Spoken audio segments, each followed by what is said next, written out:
Good evening, guys, and welcome to episode 8 of Luton to Legend. This is going to be a big, and I can't stress it enough, this is going to be a super big and important stream here tonight. If you are brand new to this channel, we are doing a Luton to Legend FM stroke Sorare series, which basically means that we decided to rebuild actually, the Luton Town team in Football Manager with players that we actually own in our Sorare gallery.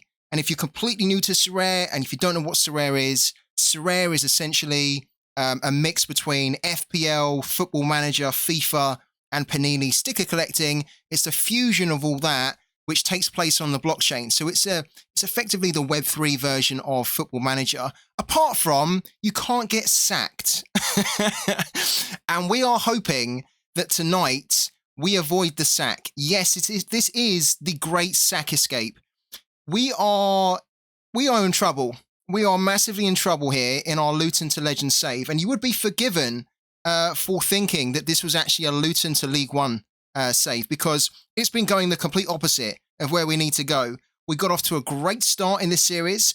We put together this wacky tactic that was really positive and really attacking and really out there, and we had a lot of good success with that tactic in the friendlies. We even went up against some tough teams in the friendlies, and we came out on top.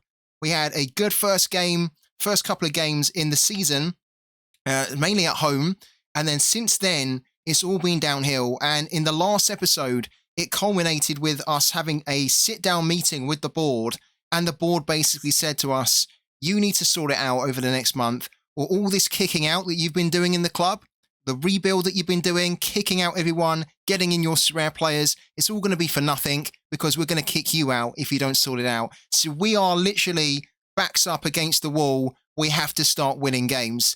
Now, the positive is that we had a real review of our tactics, and we had a real, I'd say, like post-mortem about what was going on in the last episode. And it was a real community effort. So all you guys that were on the last episode, fantastic stuff. Your input was amazing. I've also spent some time over the weekend. I spent a lot of time, guys, over the weekend trying to really get down to the nitty-gritty of where we were going wrong and what we could do to turn this around in Luton to Legend. And I kid you not, I came up with this tactic, which I'm going to show in a minute. I've been testing it like there's no tomorrow, not just in this save. So I tested it in a couple of friendlies. I also tested this tactic across several different FM saves, which I set up just to see, is it consistent? And it seems to be holding up. So let's dive into this, guys. We have episode 8. This is a big one. We need to see whether we can keep this series going, or is it just going to crash and burn and ultimately result in us getting the boot out of our Luton Town club with all our Sorare players. So let's get the music going. Or actually, it was a wing-back trap attack. We've binned it, basically. We've abandoned it. We've given it a good go.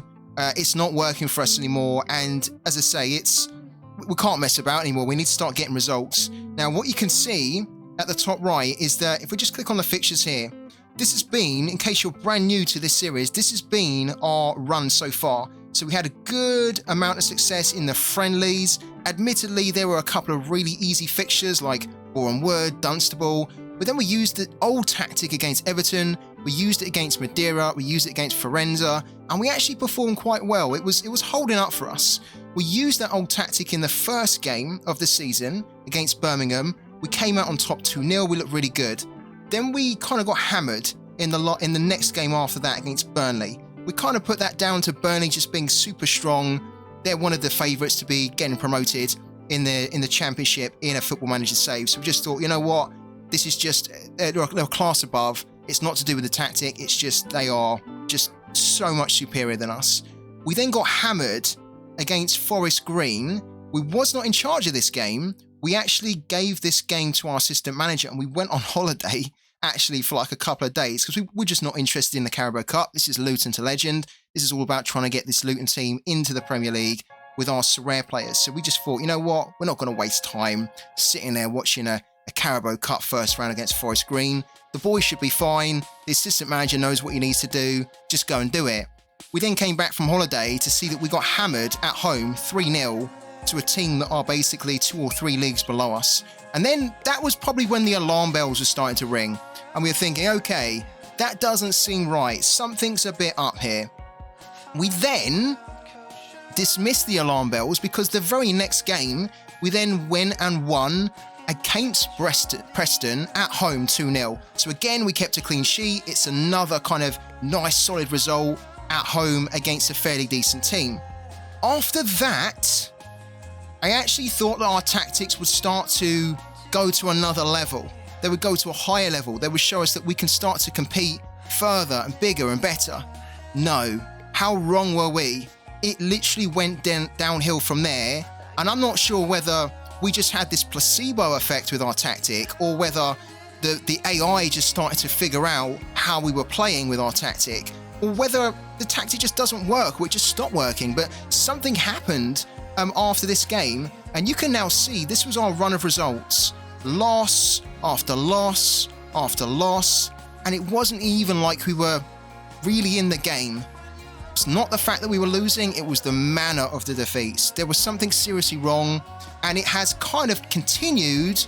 We did try to mix it up, we did try to tinker with the tactics a little bit, just to kind of tweak them rather than doing a big overhaul, and we just could not get anything else happening. It was not working. It just was not working.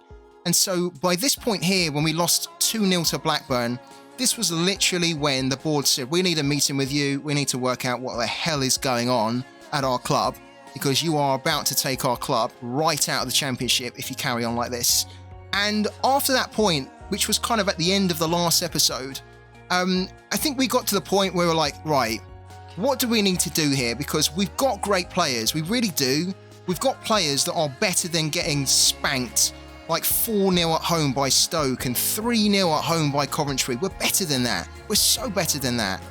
So what we've done was we had a bit of a rethink about our tactic, and we started to put in place something that would give us a bit more stability at the back, something that would give us more balance across the whole team, and something that would make us a bit more of a threat going forward. Because the one thing that you can see from all these results was that we really offered very little. We only scored a goal here, we scored 1 goal here.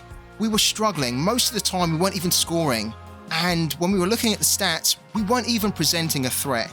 So we put this tactic in place at the end of the last episode. I then decided to run a couple of friendlies, because you guys suggested, why don't we run some friendlies before our next Championship game against Hull, check out the new tactics, see what's working, what's not, and give the boys in the club a bit more of a morale boost. Like, let them remind themselves of what it's like to win a game. And that's exactly what we've done. This is the new tactic that we had in place. Now, of course, it's against really poor, really low opposition. Hatfield, Barnet, Barton Rovers. We should be winning them no matter what the tactic we put in. But we did not concede a goal over 3 games. We scored in total 29 goals over the 3 games. It was really good. And since then, I've then spent the whole weekend tinkering with this tactic more, finding out what its weaknesses are, testing those weaknesses in other FM saves, and I finally feel like we have something now which can actually dig us out of this hole. Because we've got literally, how many games is this? We've got 7 games, guys, over October. So we've got a lot of games. They're coming thick and fast, and the board said they're going to give us a month. This is the month where we need to do it. We need to basically win every single game that we can, and if we can't win every single game, we need to reduce and limit the amount of losses we get. So here we go, guys. This is the new tactic. This is the new tactic that we're going to be doing here. I'm calling it Luton to Legend Counter Overload. And this tactic is reverting to a 4-2-3-1. And we've got a couple of different roles across the team here that I found has been working really well to make sure that our front 4 effectively are super effective and can really overload the opposition. So if we just switch to this here, you'll see that we've got a poacher up front, which is going to be Jelly Vossen. We've then got, on both sides of the wings, we've got inverted wingers that have an attacking role. So the thinking here is that we're going to have wingers that are going to be cutting inside every time they get the ball.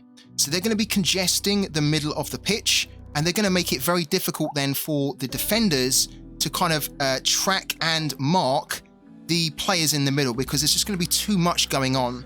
As they cut inside, we're then going to be having our fullbacks who are going to be attacking. So when we get the ball, we're going to be looking to counter-attack quickly, hard, not messing about, get it up there as quick as you can, and just be really direct. We don't have it set as massively direct, as in like the most direct you can have, but that is the style of play. Don't mess about passing it about. Look to counter them when they are unsettled and they're all out of position, and do it hard and do it ruthlessly. So what you'll find, hopefully, with this tactic is that when we see it play out, there should be these waves of attacks, constant waves of attacks, and it does leave us a little bit open. I'm not going to lie. We are running with an attacking mentality here, which means that we are really going for it, but we can make it work with this tactic. It does mean that from time to time, we could be a little bit caught out, but we offer so much threat going forward that we should be able to overcome any kind of defensive frailties that we have in a game. We've got a deep line playmaker in the left defensive midfielder position. We've got a ball-winning midfielder defender in the right position. So we're going to be looking to spray the ball quickly from our DLP, and we're going to be looking to get it wide as quick as we can. We're also down here in the middle, we have two central defenders. Now, technically, we could have made one of these a ball-playing defender, but I didn't want to do that because when I've been testing this tactic out, it's actually been working pretty well just with our defenders here taking less risks in the middle and just basically allowing our deep lying playmaker to make the riskier passes, and then for our fullbacks to be taking a lot of risk going forward as well. We don't really want to be then adding more risk, I don't think, by having a ball-playing defender. And to be honest, we don't really have like a defender that really suits a ball-playing defender. I mean, we've got Mamadou Fofana, who we're going to be playing. His passing is not that great. His vision's okay. It's nothing that really stands out as being a ball-playing defender. And Ivan Marquez is not that type of player either. These are defenders. So we're going to hope that they can stick in their lines, stay central, and just basically cut out any attacks. If I just show you the possession here, we're going to be playing fairly wide. We're actually going to be playing down the left and the right, so it's a lot of flank play. We're going to be getting some overlaps going. Our passing directness is standard, so what you'll find when we put this tactic into use is that it's a mix between passing quickly and also passing long and quickly too. So using the space and that's going to be opening up behind the opposing team behind their lines to basically run in behind them and then get a ball over the top. We're also going to be playing with a slightly higher tempo. We're not messing about in the final third at all. We've done nothing here whatsoever. We are going to be playing for set pieces. That's basically stayed from our last save. We're also going to be very disciplined. This is crucial to this tactic. If we did not have this here, and if we allowed our players to be super creative, this tactic falls to pieces. The fact that they're going to be disciplined, you'll see it as well, means that they keep their positions a lot. And it's really important when we are out of position too, because they can revert back to their positions and start to snuff out passes that are going to come through. In the in transition phase, we're going for a regroup. So when we lose the ball, we just need to regroup and get in our positions as quick as possible. Just get numbers behind the ball rather than trying to counter press. We don't need to do that. It's already quite an intensive tactic with the amount of tacking that we're going to do. And trust me when I say, it's going to wear down the condition of our players from the amount of attacks that we are going to be doing in this tactic. However, when we win possession, we're going to be countering them, and we're going to be countering them quick. So if you think about the way that Leicester City played in their championship, or their premiership, winning title season, 2015-2016, is very reminiscent of a Leicester team like that, where as soon as we win the ball, it's everyone just pelts forward. Everyone goes forward. They start to just attack you ruthlessly. So you almost don't want to be losing the ball to this team because they will punish you quite severely. Goalkeeper in possession is going to be distributing quickly, but he's going to be distributing quickly to the fullbacks so they can start to initiate those attacks. Before, we were kind of distributing to the flanks, and that was just not really working, because when you do that in FM, you do actually start to lose the ball quite a bit, because then the goalkeeper will be doing long throws, long kicks. We want to be distributing quickly to our fullbacks, but we want to be doing it mainly with short kicks so that we can at least retain possession rather than giving away the ball really quickly and then inviting pressure right back on us. Because when we are out of possession, we are going to be running a low block here. So we're not going to be looking to do any type of pressing with this whatsoever. It's literally get men behind the ball, make it nice and congested in the middle of the park, trap them in the middle, and then once you trap them in the middle, get it wide. So the same kind of philosophy from the last tactic, but doing it so that we have a nice kind of low defensive line, very difficult for the opponent to be doing balls over the top for us, very difficult for us to be caught out with runners running in between the lines. So it's been working well for me, and we're now going to see whether it's going to save. Let's look at that, guys. We're 12 games without a win. We've gone 12 games without a win. That's pretty hard to take. That's really hard to take. How have we actually been doing, though? When we look at recent results, picking up the draws has been way more positive, right? So if you compare our recent run of results here, yes, we lost 2. We also drew 2. And before that, we only drew 1. We were losing all our games. So it's a step in the right direction.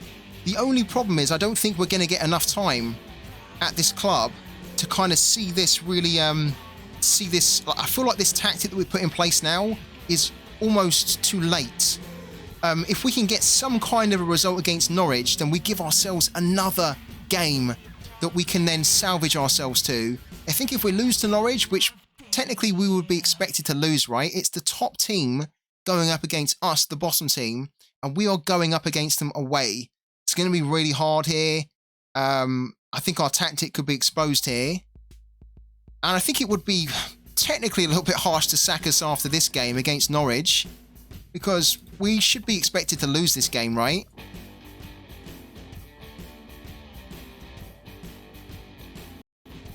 We're going to definitely do another prediction. Did I pay out that prediction? I didn't even pay out that prediction, did I? No, I didn't. So 18% of you predicted a draw. Congratulations to you guys who predicted a draw. Because it did end up being 1-1, which is fantastic. It means that we get another lifeline in this Luton to Legend, which is very quickly turning into Luton to League One. Yeah, we were a little bit better. Let's have a look at our passes here. Look, I like our triangles that we're making here. So the passing's great. This is what you usually expect from this team, from this tactic. And then our XG was pretty decent, actually. So we had a... It's getting there, guys.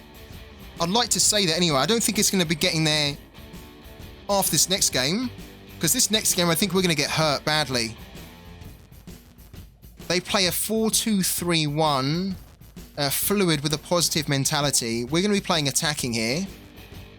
So they could expose us because of our mentality. We could switch our tactics here. But I do think I want to be getting our team used to playing this tactic. And I've tested this tactic out against really hard opponents. And it can be exposed, right? But we need to be going for it. There's no point us at the moment trying to play negative football. We need to be trying to play positive football, I think. Because then if we go out dying on our sword, don't we? And I'd much rather be going out dying on my sword than basically saying, yeah, we threw our sword to the ground and we still ended up losing. Let's go out with a bit of a fight. Right, so we're going to get another prediction here. This is going to be interesting, isn't it? I mean, look, unless there's some crazy thing that happens here where we get really lucky. Wallace unveiled as new Luton manager. What do you mean? Oh, I've been sacked. Guys, I've just been sacked. They didn't even wait to give us the chance to go and play Norwich. They didn't even give us the chance. Look, it talks about we were on the verge of a sack ahead of the Norwich game, and we didn't even get to the Norwich game. They sacked us before we got there. That is a shame, because I would have loved to have seen if we could at least had a go against Norwich here. Oh my God. Yeah, I wanted to do the Norwich prediction. I really did. I wanted to see if we could have a good go at that. Wow. There you go. We're 8 episodes in and we've lost the job. I do feel like we were starting to see some more results, some more positivity with that tactic, but I think it was just a little bit too late, actually. Oh, damn, what a shame. What a shame. I mean, Norwich are going to spank them now. Imagine if Luton win this next game. We regret to inform you that we have taken the decision to terminate your contract at Luton. You did not manage to improve the collective confidence in you around the club, and we cannot continue to operate in this way. Gone. Out. Out. Who's the favourites to take over from us? Sam Allardyce, Emma Hayes. There you go. Emma Hayes. So you guys are talking about Emma Hayes. Unemployed. I can't believe that. I feel like we were actually getting somewhere. And then Lee Bowyer. You know what, though? They probably looked at like our results, right? Against some of the easier teams. They just thought, well, we couldn't get a win against the easier teams. We really needed to have at least got one win there against either Huddersfield, QPR or Hull. The fact that we didn't get a win against any of them probably just sealed our fate, because they thought, well, if you can't get a win against those guys, how on earth is he going to get a win against Norwich and then Watford after that and then Sunderland? Yeah, Emma Hayes, look. Emma Hayes is the second favourite in line for the job at Luton. And the next in the race is Nigel Pearson. Damn, guys, we've been sacked. I've got to say, I think that's actually the first time, I'm not kidding, I think that's actually the first time I've ever been sacked in Football Manager. So there you go, I've actually seen the sack screen now. Where do we go from here, guys? Should we put it to a vote? Do we end up looking for a new job and then trying to go in to a new club with these tactics that we now have in place, and just see if we can try and rebuild our Sorare gallery in the new team? Or I don't know where we go from here. Do we just start a brand new FM save and do exactly the same what we've done before, apart from start with these tactics that we've just got in place? What do you guys reckon we should do? Let's put this out as a prediction. Well, not a prediction, let's put it out as a poll, right? I want to see you. Nice. So it looks like it's going to be a 4-1 win. So we finally get the win against QPR that we couldn't get at Kenilworth Road in the last save. But we're a couple of minutes away from it now. Oh, that's poor from there. That's poor from the defender there.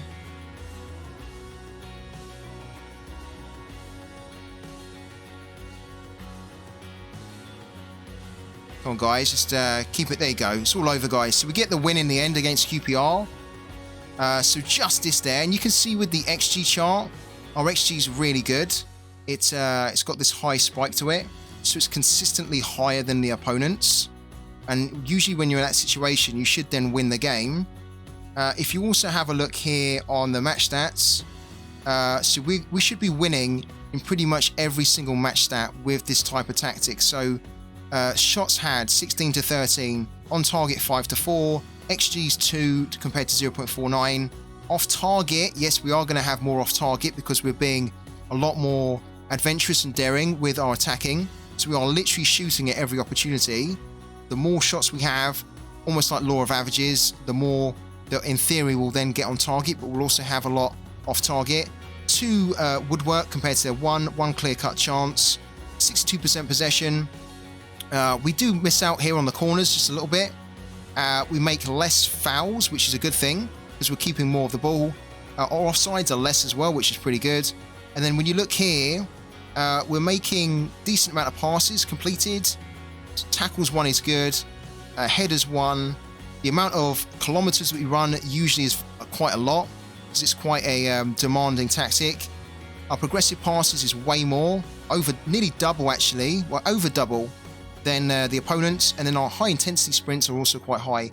This is the type of stats that we should get used to seeing with this type of tactic. And this is the type of graph that we should get used to seeing from this type of tactic when it comes to the XG. We should get used to seeing this a lot. And then also from the analytical data, you'll see this here. This is also what we should get used to seeing. a lot of high intensity, high activity in the middle of the park, then a good amount of activity down the wings, and then the average position staying in pretty much the same position that we have this tactic set up. So it's very disciplined and it works really well. It's just such a shame it wasn't working as well as what it could have done in the last save, because it was, as I say, we were kind of at the point then where the damage was already done and it was irreversible. So guys, we've just got off to a good start in our friendly for our brand new Luton to Legend repackaged basic Luton to Legend 0.2.0, and that's our first game. So we're going to be coming back to this again on Thursday and Friday. I'll try to squeeze in a few more friendlies, I think, before then, so we can actually get closer towards the proper games. But it's a good start, 4-1 there, very attacking. We need to get rid of loads of players. We need to be trying to bring in more players from our gallery. But yeah, I hope you've been enjoying it so far. And I'm pretty sure we'll have more success than what we did on the last save, because the last save was disastrous. So thank you so much again, guys, for the incredible support here tonight. I know it's pretty late where you are tuning in from, most likely. Yeah, and we'll be back again tomorrow with the RTG Pop at the Podium at 12 PM UK time. So make sure that you do tune in. I'll also be putting together the highlights from tonight's stream up on YouTube and Twitch as well. So thanks so much, guys. And yes, I look forward to seeing you again tomorrow. Thank you.